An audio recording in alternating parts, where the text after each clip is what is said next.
She said that? Well, that's not how it happened at all.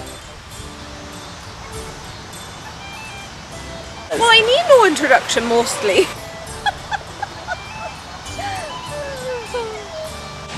I am Titania, Queen of the Faithful. That's right, she's pretty too. And that's my husband, King Oberon. King of the Fae. Well, let me tell you our side of the story. I'm trying to take a nap, keep it down. Put some mushrooms in your ears. No good, can't hear you. Oh, you're near. You know, a bunch of human fellers coming on over. What could possibly go wrong? Right, a bunch of weirdo potato lovers showing up on your back doorstep. What could possibly go wrong with that? Encroachers! Rather than ask to be invited in and trot across my front lawn, a nice, beautiful mushroom ring. Now, these are sacred to our folk, you might understand. They're very near and dear to us. Used for good ceremonial purposes. And a bit of magic as well. Yeah, that too. So, here comes these humans, filthing the place up, throwing the roar of rubbish everywhere they went.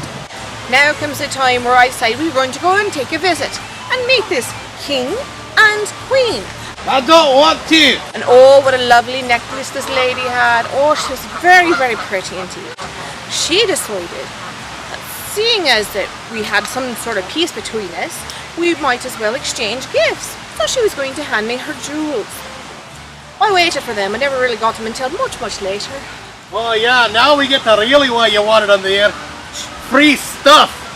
This wee one, out of nowhere, comes by and kicks a mushroom over. Munched upon after being kicked over. Well, we can't let that go. We teach them not to be kicking mushrooms over. Well, you can say, please sir, don't turn me into anything unnatural. Oh, that's not quite it. It was much girlier than that.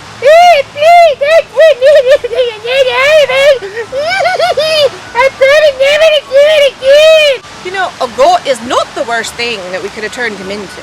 That's right, we could have turned him into your sister.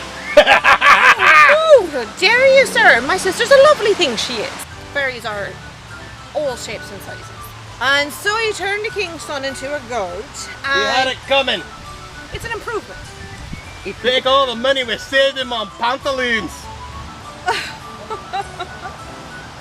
He could just run around with nothing on. That's my favourite thing to do after dark. The mighty King Oberon. Just picture it. He stayed with us a bit. He kept his crown until he ate the darn thing. If they were going to leave their filth about and going to be filthy creatures and just using their eyes, they might as well be potatoes. Potato. Because he says potato, I say potato.